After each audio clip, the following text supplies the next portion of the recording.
लाल सलाम। लाल सलाम को देखने, सुनने, समझने वाले इस जन आंदोलन में शामिल सभी साथियों को लाल सलाम।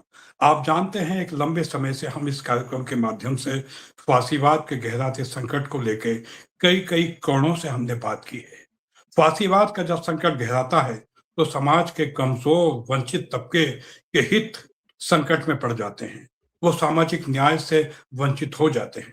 तो सामाजिक न्याय क्या है? इसकी परिभाषा क्या है? सामाजिक न्याय का वास्तविक मायने क्या हैं? कौन से संकट हैं? कौन से इसके सामने चैलेंजेस हैं? और इन संकटों को दूर करने के लिए क्या किया जाना चाहिए? इन सारे मुद्दों पर विस्तार से बात करने के लिए आज फिर एक बार हमारे साथ सामाजिक कार्यकर्ता, लोकतांत्रिक मूल्यों के पक्षधर, धर्मनिरपेक्ष मूल्यों और सामाजिक न्याय के लिए संघर्ष करने वाले योद्धा साथी, कवि, लेखक, चिंतक, संस्कृति कर्मी सत्यम जी हमारे साथ हैं। तो सत्यम जी, इस कार्यक्रम में फिर एक बार आपका स्वागत है। आपको लाल सलाम। जी, सत्यम लाल जी, से लाल सलाम। तो जैसा कि मैंने कहा, सामाजिक न्याय क्या है? इसके सामने कौन से संकट हैं? क्यों हैं? चुनौतियाँ क्या हैं? और उन चुनौतियों का सामना किस तरह से हो? और इस संकट के समय में इस देश की अ, लोकतांत्रिक, धर्मनिरपेक्ष, प्रगतिशील ताकतों की भूमिका क्या है? मैं चाहूँगा इन सारे मुद्दों पे विस्तार से आप बात करें। आपका स्वागत है, सत्यम जी। जी, जी बाबा। शुक्रिया शैली जी। एक लंबा जी, अरसा हो गया लाल सलाम कार्यक्रम को संचालित हुए और काफ़ी ज़रूरी मुद्दों पर, समकालीन मुद्दों पर, सामयिक मुद्दों पर इस कार्यक्रम के माध्यम से चर्चा शुरू जी, होती है और बहुत सारे लोग फिर इस चर्चा में भागीदार होते हैं और जी, एक तरह से सामाजिक शिक्षण का जो है ना, वो एक जी, अभियान इस कार्यक्रम के माध्यम से जी। संचालित हो रहा है, तो इसके बहुत लिए बहुत बहुत सही बात बहुत कही आपने। बधाई जी, और शुक्रिया। Thank you. जी, और जी, जहाँ तक संबंध में बात करने का सवाल है, सामाजिक न्याय का मामला जी, बहुत ही मौज़ून समय आपने उठाया है। अभी महज़ 1 हफ्ते पहले 23 मार्च गुज़रा है जब भगत सिंह, सुखदेव और राजगुरु का शहादत दिवस था, जिन्होंने एक अलग तरह से भारत में सामाजिक न्याय के बारे में बात की। जी, उसी दिन राम मनोहर लोहिया का जन्मदिन होता है और जी, हम जानते हैं कि जी, उन्होंने भी कई सारे अ, जी, बिंदु इस सवाल पर उठाए थे जो कि बहुत मौज़ूद हैं। जी, आने वाले महीने में 14 अप्रैल को बाबा साहेब अम्बेडकर का जन्मदिन होता है और जी, अ, सामाजिक न्याय की जो बातचीत भारतीय संदर्भों में होती है, उसमें डॉक्टर अम्बेडकर एक बहुत महत्वपूर्ण प्रस्थान बिंदु हमारे सामने होते हैं। तो ये जी, 2-3 कोण हैं, जिनके आधार पर हम लोग थोड़ा इस सवाल को खोलने की कोशिश करेंगे। तो पहला जी, तो जो आपने कहा कि सामाजिक न्याय दरअसल क्या है और इसके क्या है? सामने क्या चुनौतियाँ हैं?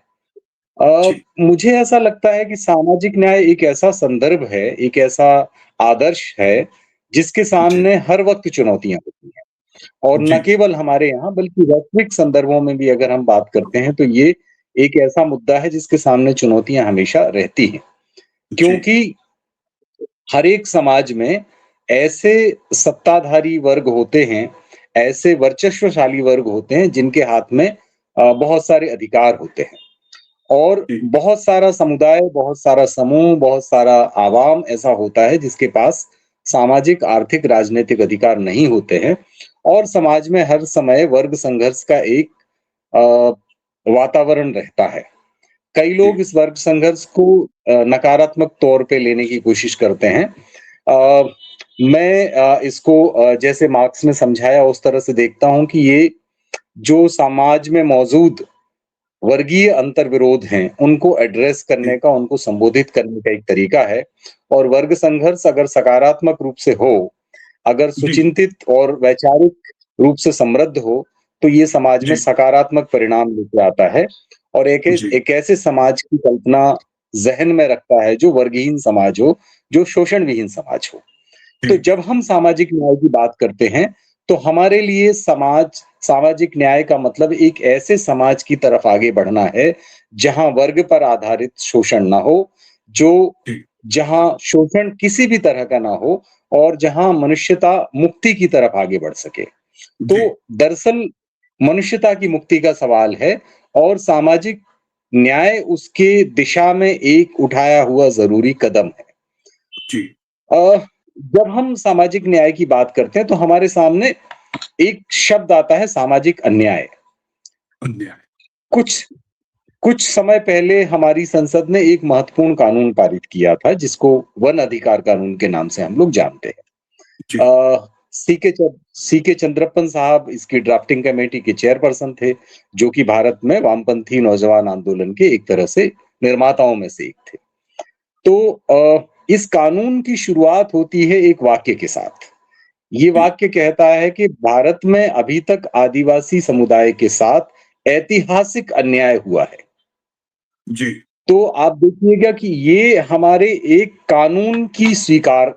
कानून इस बात को स्वीकार करता है कि एक समुदाय के साथ ऐतिहासिक रूप से अन्याय हुआ है। जी, और ये केवल एक समुदाय की बात नहीं है। हम जानते हैं कि भारत में हजारों साल से अलग-अलग तरह के आधार पर सामाजिक अन्याय मौजूद रहा है। चाहे वो जी, जाति का सवाल हो, चाहे वो जेंडर का सवाल हो, चाहे वो वर्गीय असमानता का सवाल हो। जी, ये अन्याय मौजूद रहे हैं और हाल के वर्षों में पिछले कई सालों में मतलब न केवल कई सालों में बल्कि पिछले 150-200 साल से भारत में सांप्रदायिक आधार पर भी हम लोगों ने अ, अन्याय को फलित होते हुए देखा है। जी, जी, तो बहुत सारे लोगों के साथ इस वजह से मानवीय सलूक नहीं होता कि वो किसी खास परिवार में या खास समुदाय में पैदा हुए। जी, बहुत सारे लोगों के साथ इसलिए मानवीय आधार पर सलूक नहीं होता, दोयम सलूक होता है कि वो जेंडर के आधार पर पुरुष नहीं है। वो जी, महिला है या किसी और जेंडर के साथ ताल्लुक रखते हैं। जी, बहुत सारे लोगों के साथ इसलिए मानवीय व्यवहार नहीं होता कि वो गरीब हैं। वो ऐसी आर्थिक स्थितियों के शिकार हैं, जो उनके बनाए-बनी नहीं हैं, जो उनको समाज से मिली हैं। जी, तो ऐसे और ये केवल भारत की बात नहीं है, वैश्विक संदर्भों में हम लोग देखते हैं तो दुनिया में रंग-भेद का एक बड़ा आधार रहा है, जिसके आधार पर लोगों के साथ भेदभाव होता रहा है।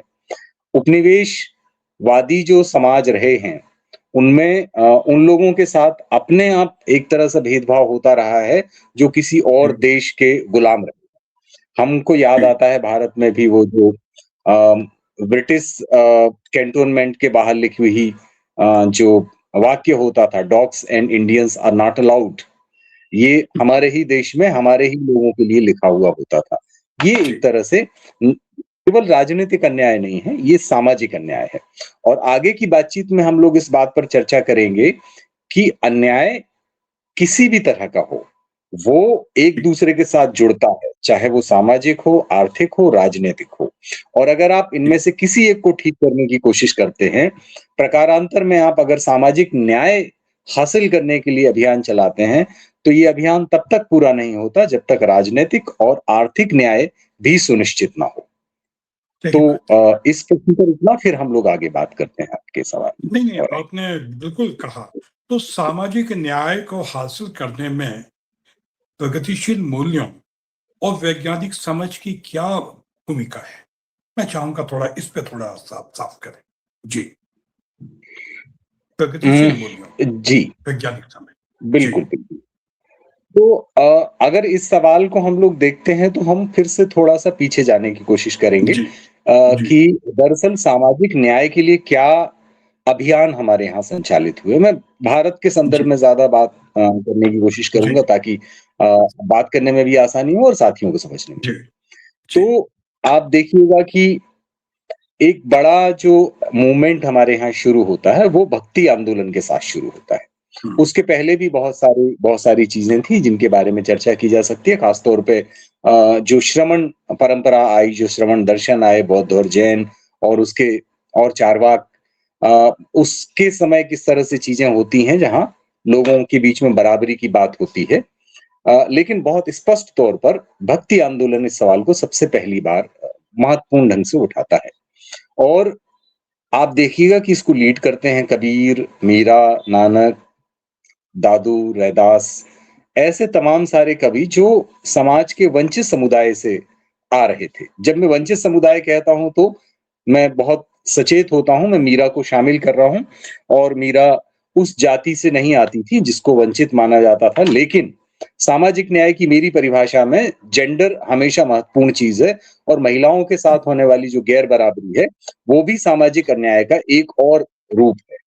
तो ये सही सब कहा। लोग समाज के वंचित वंचित तबकों से आने वाले लोग थे और ये भारतीय भक्तिकालीन साहित्य में ज्ञान मार्गी परंपरा को रिप्रेजेंट करते हैं। ये मज़ेदार है कि भारतीय जी, साहित्य में ज्ञान मार्गी परंपरा उन लोगों के माध्यम से आती है, जिनको सदियों से ज्ञान से वंचित रखा गया था। तो हुँ, ये सही भक्ति कहा। काल एक तरह से जी, प्रस्थान बिंदु साबित होता है, जहाँ पर लोग खास तौर पे कबीर जाति के ऊपर, सांप्रदायिकता के ऊपर, महिल और बाकी लोग जो है वो इन सारी चीज़ों पर बहुत कड़ी चोट करते हैं और बराबरी की हुँ, बात करते हैं। जेंडर की समझ उस दौर के मूवमेंट में उतनी ज़्यादा नहीं थी। अ, लिंग आधारित बराबरी की बात उतनी प्रखर रूप से उस दौर में निकल के नहीं आती है, लेकिन बाद में हम देखते हैं कि वो शामिल होती है। लेकिन खास तौर पे जाति का सवाल, खास तौर पे आर्थिक अन्याय का सवाल, खास तौर पे सांप्रदायिकता जो उस समय बहुत शैशव अवस्था में थी, धर्म के आधार पर होने वाला भेदभाव, वो सारी बातें और खास तौर पे धर्म के आधार पर होने वाला अंधविश्वास, वो हुँ, इन कवियों की चोट पर रहता है, निशाने पर रहता है और इसलिए आप जो वैज्ञानिक चेतना की बात करते हैं, वो बहुत स्थापित है हमारे यहाँ एकदम शुरुआत से कि अगर आप सामाजिक न्याय के लिए अभियान चलाते हैं, तो बिना वैज्ञानिक चेतना के संपन्न नहीं होता है। ये बात हम कबीर से सीख सकते हैं।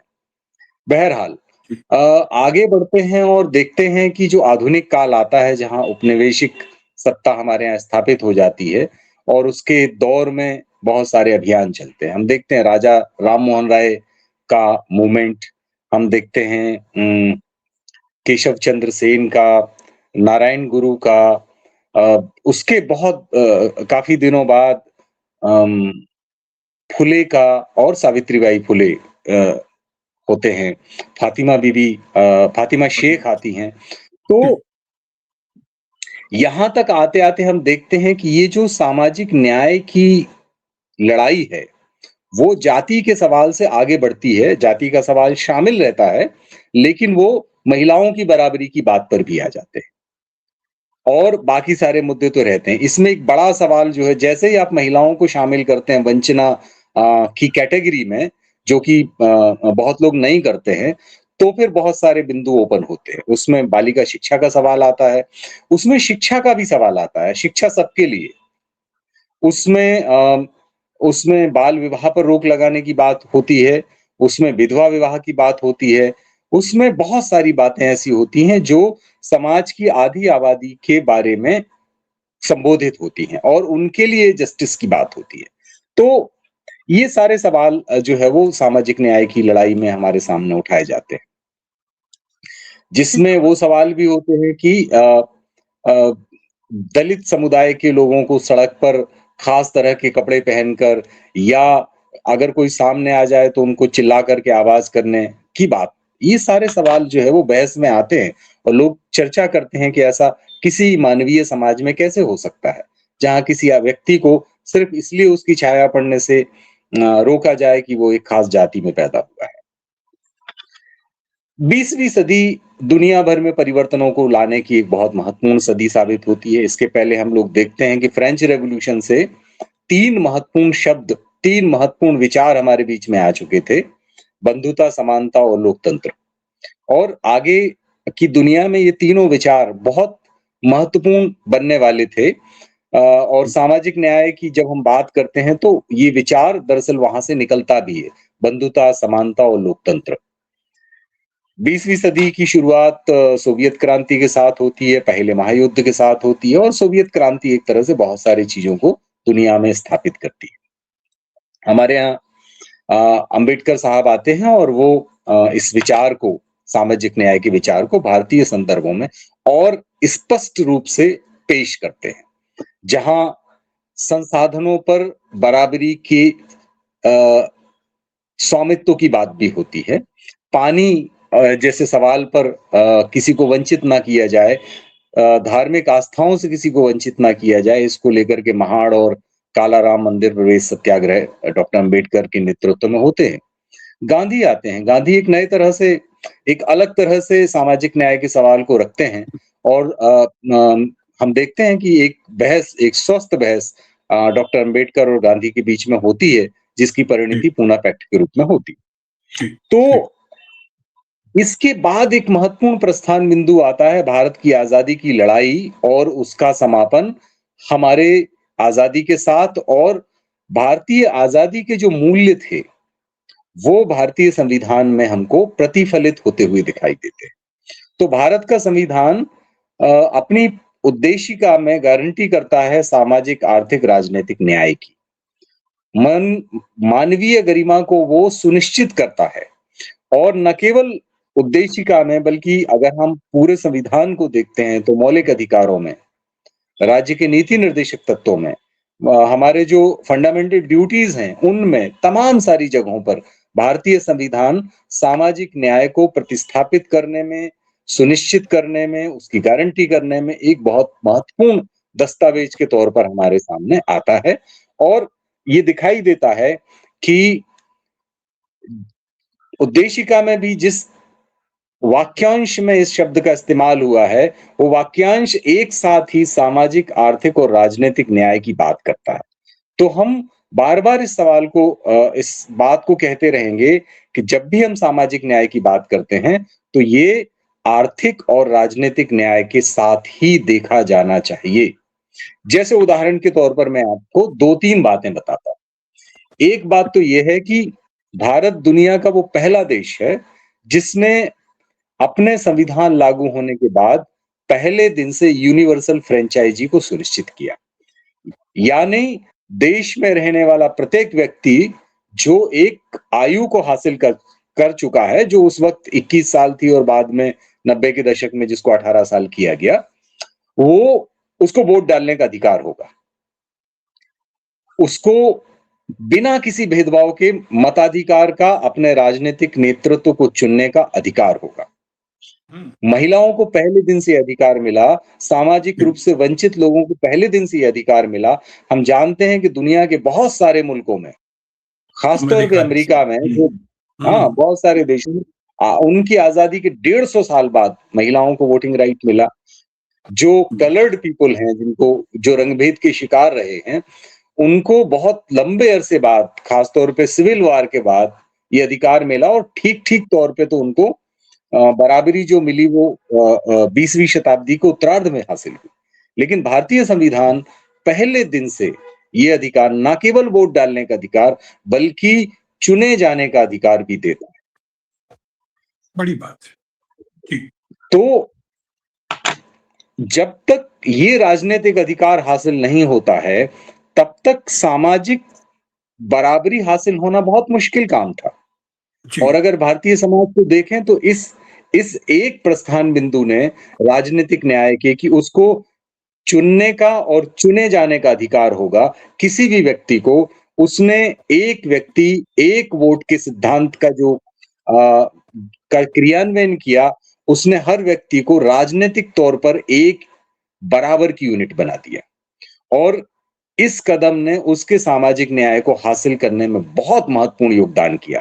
आप आप कल्पना कीजिए, भारतीय समाज में जो सामंती परिवेश से निकल के लोकतंत्र की तरफ आगे बढ़ा है, उसमें अगर समाज के एक बड़े हिस्से को या महिलाओं को मत देने का, या चुने जाने का, या चुनाव में खड़े होने का अधिकार हासिल नहीं होता, तो क्या हम सामाजिक बराबरी की कल्पना कर सकते थे?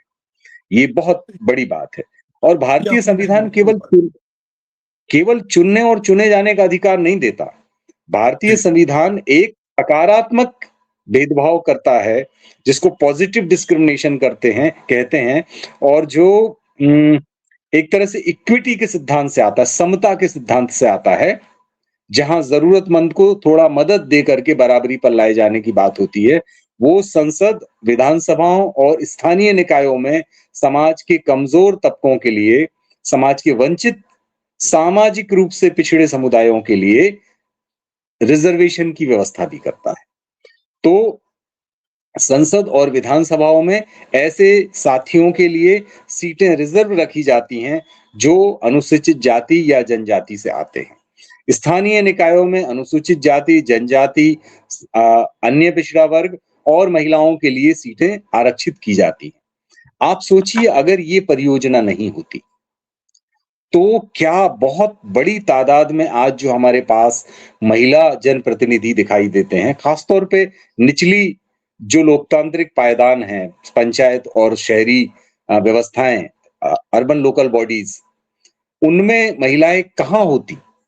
ये आरोप सही कहा। ज़रूर है कि महिलाओं की जगह उनके कई जगह उनके पति और उनके रिश्तेदार जो है वो पंचायतें चलाते हैं। लेकिन इसके बावजूद वो आई हैं। अगर ये नहीं होता तो वो नाम के लिए भी नहीं आती। और हमने देखा है कि इसकी वजह से बहुत सारी महिलाओं ने अपनी स्वतंत्र पहचान भी बनाई है। और इसलिए हमारी ये माँग है, जो गीता मुखर्जी कमेटी की माँग है और अभी संसद में वो अलग तरह से पेश भी हुई कि महिलाओं को लोकतंत्र और संसद और विधानसभाओं में भी आरक्षण दिया जाए। आप कल्पना कीजिए कि इतने बड़े पैमाने पर अनुसूचित जाति और जनजाति से ताल्लुक रखने वाले लोग संसद में हैं, विधानसभाओं में हैं, स्थानीय निकायों में हैं, जीत के आते हैं, चुन के आते हैं। अगर ये प्रावधान नहीं होते, तो क्या इनको यह सामाजिक सम्मान कभी हासिल हो पाता? तो सामाजिक न्याय का जो जो सिरा राजनीतिक न्याय के साथ जुड़ा है, वो मैंने आपके सामने रखा। अभी आर्थिक न्याय की बात करते हैं। जी, आप देखिए कि भारत आज़ाद हुआ तो उसने सिर्फ संविधान और आरक्षण हासिल नहीं किया। उसने आगे बढ़ने की एक दिशा तय की। वो दिशा एक मध्यम मार्ग था, जिसे हम जी, लोग मिश्रित अर्थव्यवस्था के नाम से जानते हैं। जी, जिसमें थोड़ा बहुत पूंजीवाद का भी मिश्रण था, थोड़ा बहुत समाजवादी चरित्र का भी मिश्रण था और इस मिश्रण के नतीजे के तौर पे हमारे सामने एक पब्लिक सेक्टर बनता है। पब्लिक सेक्टर 2 तरह से बनता है। एक तो सरकार बड़े पैमाने पर उद्योग धंधे शुरू करती है। भारत हेवी इलेक्ट्रिकल्स जैसे जो सार्वजनिक उद्यम हैं उनको शुरू किया जाता है। GAIL, SAIL, steel authority of India uh, और भी तमाम सारे जो सार्वजनिक उपक्रम सरकार ने शुरू किए, वो थे। और दूसरा शासकीय जो सेवाएँ थीं, उनमें भी सामाजिक पिछड़ेपन के, वंचना के आधार पर लोगों को आरक्षण दिया गया। इसका न और इसके साथ एक तीसरी बात होती है, बड़े पैमाने पर प्राथमिक शिक्षा, माध्यमिक शिक्षा पर जोर दिया गया और समाज के वे लोग जो अभी तक शिक्षा से वंचित थे, आज़ादी के पहले तक, उनके बच्चों को शिक्षा हासिल हुई। सार्वजनिक उपक्रम उपलब्ध होने की वजह से नौकरियां तैयार हुई और आरक्षण की वजह से वो नौकरियां उनको मिल पाई। तो एक चेन तैयार होती है, एक सप्लाई चेन तैयार होती है, शिक्षा, आरक्षण और नौकरियों की उपलब्धता सार्वजनिक क्षेत्र की वजह से।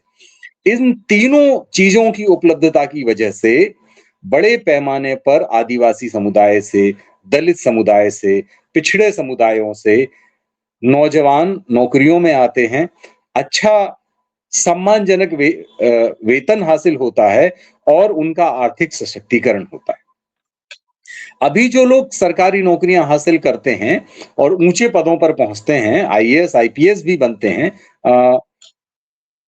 उनका जो सामाजिक सशक्तिकरण होता है, अभी समाज में उनके साथ वैसा ही अनटचेबिलिटी का व्यवहार नहीं किया जा सकता, जैसा उनके साथ तब किया जा सकता था अगर वो खेत मजदूरी कर रहे होते।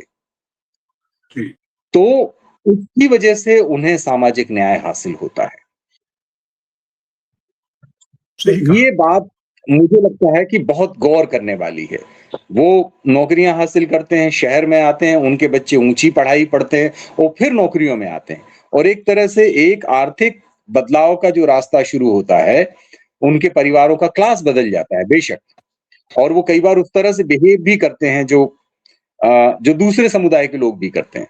लेकिन इसकी वजह से उनके साथ वैसा ही सामाजिक अन्याय करना सामंती मानसिकता के लोगों के लिए संभव नहीं होता है, जो कि वो पहले किया जा सकता था। अगर वो खेती में काम कर रहे होते, अगर वो डोमेस्टिक वर्क में काम कर रहे होते, जो आज भी होता है।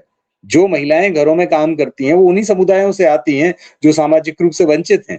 उनके साथ शोषण होता है। जो लोग खेत मजदूरी में इन्वॉल्व हैं, वो दलित और आदिवासी समुदाय से, पिछड़े समुदाय से आते हैं, उनके साथ शोषण होता है और वो सामाजिक बराबरी की बात आज नहीं कर पाते। सामाजिक न्याय उनके लिए आज भी एक सपना है, लेकिन वो सपना सामाजिक न्याय बीएचईएल में काम करने वाले आदिवासी परिवार के लिए शायद नहीं है। तो आर्थिक सशक्तिकरण सामाजिक न्याय के लिए एक बहुत महत्वपूर्ण योगदान देता है और मैं कहता हूं भारत में इन 2 चीजों ने सामाजिक न्याय को सबसे ज्यादा मजबूत किया है। पहली बात, संविधान द्वारा प्रदत्त राजनीतिक न्याय और बराबरी, वोटिंग राइट और चुने जाने का अधिकार और चुने जाने के लिए मिला हुआ रिजर्वेशन। और दूसरा, बड़े पैमाने पे शिक्षा का प्रसार, नौकरियों के लिए रिजर्वेशन और मजबूत सार्वजनिक क्षेत्र के कारण नौकरियों में आरक्षण। इन 2 चीजों ने भारत में वंचित समुदाय के लिए और महिलाओं के लिए बराबरी के जो रास्ते खोले हैं, वो और किसी भी अब कारण से नहीं खोले। तमाम लोग जो है वो इस बात की भले जातिवादी राजनीति और पहचानवादी राजनीति की बात कर लें, लेकिन इन 2 चीजों के ने सामाजिक न्याय का जो रास्ता प्रशस्त किया है, वो किसी और चीज ने नहीं किया।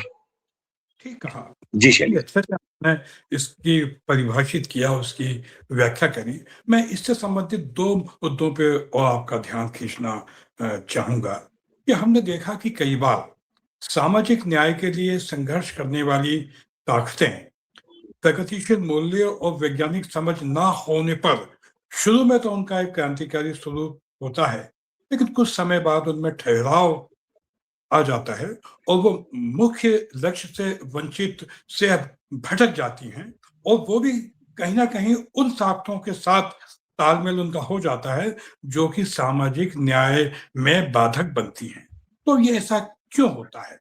हम किसी संगठन या पार्टी का नाम लिए बिना मैं जिस जिस तरफ इशारा कर रहा हूँ, आप उसको समझ रहे हैं और इससे ही जुड़ा एक मुद्दा ये है कि सामाजिक न्याय से वंचित जिन तबकों का एक बहुत बड़ा हिस्सा जिसको कि सामाजिक न्याय हासिल करने के लिए संवेदनशील होना चाहिए, लेकिन वो कहीं न कहीं धर्म के उन्माद और नफ़रत की राजनीति के चक्कर में फँस जाता है।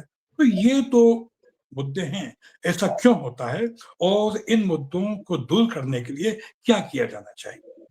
जी, आपने बहुत ही ज़रूरी सवाल उठाया है शैली जी। जी, जी, ऐसा नहीं है कि आज़ादी के बाद भारत में सामाजिक न्याय के लिए अभियान चलना बंद हो गया हो।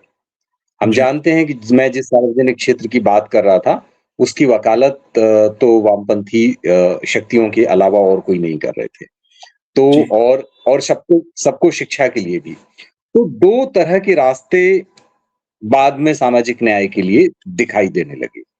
एक जी, तो ये है और हम ये भी जानते हैं कि बड़े पैमाने पे वामपंथी लोगों ने सड़क पर आकर के, ज़मीन पर आकर के संघर्ष भी किए। खास जी, तौर पे उन इलाकों में बुंदेलखंड, पूर्वी उत्तर प्रदेश और बिहार के इलाकों में, जहाँ सामंती शक्तियाँ अपनी जकड़ जो खो रही थी, उसको बनाए रखने के लिए खुलेआम हिंसा पर उतारू हो गई, तो उसका प्रतिकार भी किया गया। जी, एक दूसरी धारा भी शुरू हुई और वो दूसरी धारा जो थी, वो इस आधार पर शुरू हुई कि वंचित जातियों के संगठन बना लिए जाएँ। हुँ, क्योंकि लोग इस आधार पर वंचित हैं, क्योंकि वो किसी खास जाति से आते हैं और ये बात सही है कि सामाजिक वंचना का आधार जन्मना है, जाति है। तो बहुत सारे लोगों ने इस तरह की राजनीतिक समझदारी को तैयार किया कि जातियों के संगठन बना लिए जाएँगे, तो इस वंचना से लड़ा जा सकता है। हुँ, ये समझ अपने आप में वैज्ञानिक नहीं थी, हुँ, क्योंकि जैसे मैंने कहा कि सामाजिक लड़ाई, सामाजिक न्याय की लड़ाई, राजनीतिक और आर्थिक न्याय की लड़ाई को शामिल किए बिना नहीं हो सकती। तो ये राजनीति जो है वो उस लक्ष्य से दूर थी, उस समझदारी के साथ नहीं थी और इसलिए इसने 2 चीज़ों पर तो फ़ोकस किया, सामाजिक न्याय और राजनीतिक न्याय। राजनीतिक न्याय इस अर्थ में कि राजनीतिक संगठन बनाइए, राजनीतिक सत्ता पर काबिज होइए और एक बार जब आप मुख्यमंत्री या प्रधानमंत्री बन जाएँगे, तो सारी समस्याएँ हल हो जाएँगी और वो उन्होंने किया भी।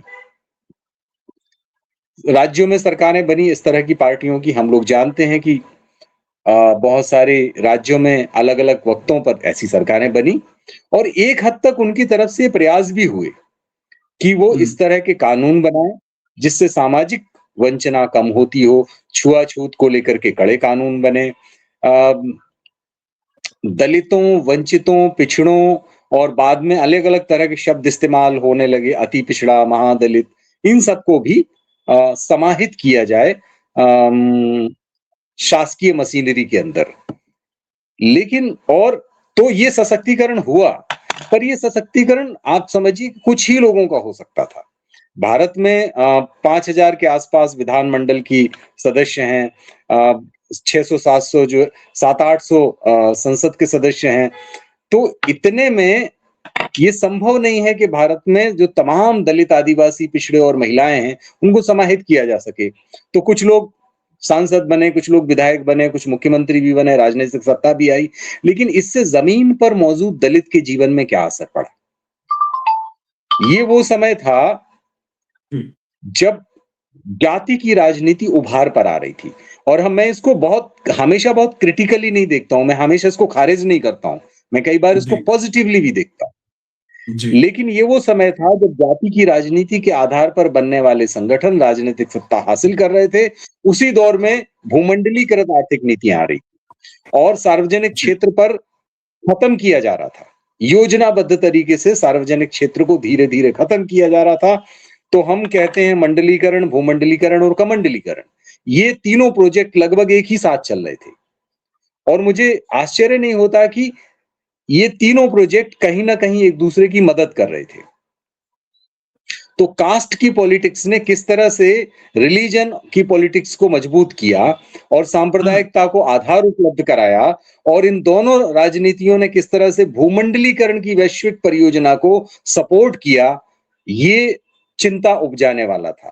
तो सही बात एक है। तरफ तो ये बात सकारात्मक है कि आप ऐसे लोगों की नुमाइंदगी कर रहे हैं जो सामाजिक रूप से वंचित हैं। लेकिन जी, उसी समय ये बात चिंता उत्पन्न करने वाली है कि आप सांप्रदायिकता की राजनीति के साथ कैसे खड़े हो सकते हुँ, हैं? और वो हुए, हमने देखा। हुँ, लेकिन उससे भी ज्यादा चिंता की बात ये है कि ये सांप्रदायिकता और जाति की राजनीति करने वाले संगठन भूमंडलीकरण और निजीकरण के खिलाफ न केवल चुप रहते हैं, बल्कि इसको सपोर्ट करते हैं। हुँ, सही और कहा। हम जानते हैं कि हमने अभी चर्चा किया कि भारत में सामाजिक न्याय किसी संगठन के आंदोलन से नहीं तैयार हो रहा था आजादी के बाद। हुँ, वो संविधान से तैयार हो रहा था, वो कानूनों से तैयार हो रहा था, वो शिक्षा से तैयार हो रहा था, वो पब्लिक सेक्टर से तैयार हो रहा था, नौकरियां मिलने से और वो आरक्षण से तैयार हो रहा था। आरक्षण भी संविधान से ही आ रहा था। अब चूंकि सार्वजनिक पब्लिक सेक्टर भूमंडलीकृत आर्थिक नीतियों की वजह से कमजोर हुआ, इसका परिणाम यह हुआ कि नौकरियां खत्म हो गई सार्वजनिक क्षेत्र में और नौकरियां ही खत्म हो गई तो एक तरह से आरक्षण का उद्देश्य पूरी तरह से खत्म हो गया क्योंकि नौकरियां होंगी तो रिजर्वेशन होगा। नौकरियां ही नहीं होंगी तो रिजर्वेशन कहां होगा? तो रिजर्वेशन को लेके लड़ाई बहुत होती है। इस बात को लेकर के ये संगठन जो बात करते हैं, वो बात करते ही नहीं है कि पब्लिक सेक्टर खत्म हो रहा है, सरकारी नौकरियां खत्म हो रही हैं, तो नौकरी मिलेगी कहां? हुँ, प्राइवेट सेक्टर में तो आरक्षण नहीं होता है। हुँ, तो अभी ये डिमांड भी होने लगी है कि प्राइवेट सेक्टर में भी आरक्षण दिलाया जाए। अब हुँ, मैं मतलब मैं इस डिमांड का समर्थन करता हूँ। पहली बात तो ये है। पर दूसरी बात ये है कि प्राइवेट सेक्टर में मिलने वाला आरक्षण कभी भी उस तरह का सामाजिक न्याय उपलब्ध नहीं करा सकता, जो सार्वजनिक क्षेत्र में सही मिलने बात, वाले नौकरियों से हो सकता है। तो सही कहा। इसलिए अगर आप सामाजिक न्याय की जातिगत भेदभाव और वंचना के खिलाफ लड़ाई को लड़ रहे हैं, तो मैं ये कहता हूं कि पहली डिमांड आपको ये रखनी चाहिए कि भारत में सार्वजनिक क्षेत्र के निजीकरण को बंद किया जाए। सही बात, बिल्कुल सही किसी बात, भी तरह की सटीक बात। सांप्रदायिकता के खिलाफ आपको होना चाहिए। किसी ठीक, भी तरह की ऐसी वैश्विक परियोजना के खिलाफ आपको होना चाहिए, जो भारतीय संविधान में वर्णित संप्रभुता के उद्देश्य को कमजोर करता हो। भारत एक राष्ट्र के तौर पर ऐसी नीतियां अपनाने के लिए बाध्य ना हो जो WTO, विश्व बैंक या किसी और मंच पर तैयार हो रही हो और भारत को उनको लागू करने के लिए बाध्य होना पड़े। ये लड़ाई दरअसल सामाजिक न्याय की लड़ाई है आज की तारीख में। तो सामाजिक न्याय की लड़ाई मुद्दा आधारित नहीं हो सकती हो, मतलब वो भी होगी कि अगर कहीं किसी दलित को घोड़े से उतार के उसके साथ अत्याचार किया जाए, वो सारी लड़ाई हमको लड़नी चाहिए। किसी दलित या आदिवासी युवक के साथ जो आजकल हम देखते हैं कि लगातार घटनाएं हो रही हैं और खास तौर पे जो लैंगिक अत्याचार की घटनाएं होती हैं हमारे समाज में, उनका चरित्र पूरी तरह से जो है वो जातिवादी है हमारे यहाँ। हम देखते हैं कि जितने सामूहिक बलात्कार होते हैं, उनका कैरेक्टर जो है वो सामंती है और वो सिर्फ इसलिए नहीं होते कि किसी व्यक्ति को यौन अत्याचार करना चाहता है, वो एक सामाजिक अत्याचार करना चाहता है। बहुत सारे लोग मिलकर के इसलिए करते हैं क्योंकि वो किसी दलित या आदिवासी महिला को सबक सिखाना चाहते हैं। तो ये सारी बातें हमारी लड़ाई का हिस्सा होनी चाहिए, सामाजिक न्याय की लड़ाई का हिस्सा हैं, लेकिन बड़े सवालों को एड्रेस किए बिना पूरे देश में लोगों को सामाजिक न्याय उपलब्ध कराना संभव नहीं है। तो मैं फिर से वापस आता हूं, सबको एक समान शिक्षा, यूनिवर्सल, कंपल्सरी और फ्री एजुकेशन सबके लिए, निशुल्क, अनिवार्य और एक समान शिक्षा। जब तक सबके लिए एक समान शिक्षा का लक्ष्य हासिल नहीं होगा, तब तक शिक्षा सिर्फ उन लोगों के लिए धीरे धीरे प्रिविलेज बनती जाएगी जिनके पास आर्थिक संसाधन है।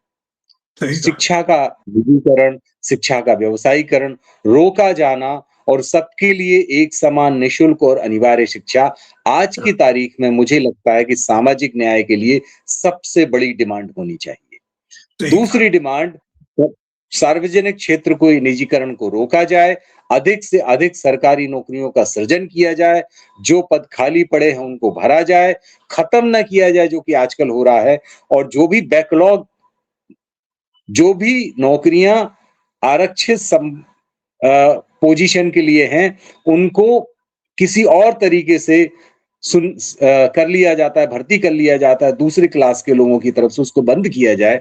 तो सार्वजनिक सेक्टर की रक्षा और शासकीय नौकरियों में वृद्धि, ये दूसरी बड़ी डिमांड होनी चाहिए। तो सबको शिक्षा और सबको काम, सामाजिक न्याय की जो दो बड़ी डिमांड है, और जो हम लोग डिमांड करते हैं कि हर व्यक्ति जो रोजगार चाहता है और कर सकता है, उसको रोजगार उपलब्ध कराना सरकार की प्राइमरी जिम्मेवारी होनी चाहिए। वो मुझे लगता है कि सार्वजनिक सामाजिक न्याय की एक बहुत महत्वपूर्ण डिमांड हमारे समय की। कॉमरेड सत्यम जी, आज आपसे बड़ी महत्वपूर्ण बातचीत हुई और ये बातचीत निश्चित रूप से एक कार्यशाला का तो दस्तावेज है ही, और देश में सामाजिक न्याय को हासिल करने के लिए जो ताकतें लड़ रही हैं उनके लिए भी एक मार्गदर्शक है। और हमारी उम्मीद है कि सामाजिक न्याय के लिए लड़ रहे लोग निश्चित रूप से प्रगतिशील मूल्यों, वैज्ञानिक समझ के साथ इस देश की प्रगतिशील समाजवादी ताकतों के साथ आएंगे, और जो मुख्य लक्ष्य है कि सबको निःशुल्क शिक्षा और सबको पक्की सरकारी नौकरी, सार्वजनिक क्षेत्र की रक्षा, सार्वजनिक क्षेत्र को मजबूत करने का संघर्ष, इसके लिए लामबंद हो सकेंगे। सत्यम जी, आपको तहे दिल से शुक्रिया, आपको लाल सलाम, और लाल सलाम को देखने, सुनने, समझने वाले इस जन आंदोलन में शामिल सभी साथियों को लाल सलाम। लड़ेंगे और जीतेंगे, इनकलाब जिंदाबाद, लाल सलाम। जिंदाबाद। लाल सलाम जी, लाल सलाम।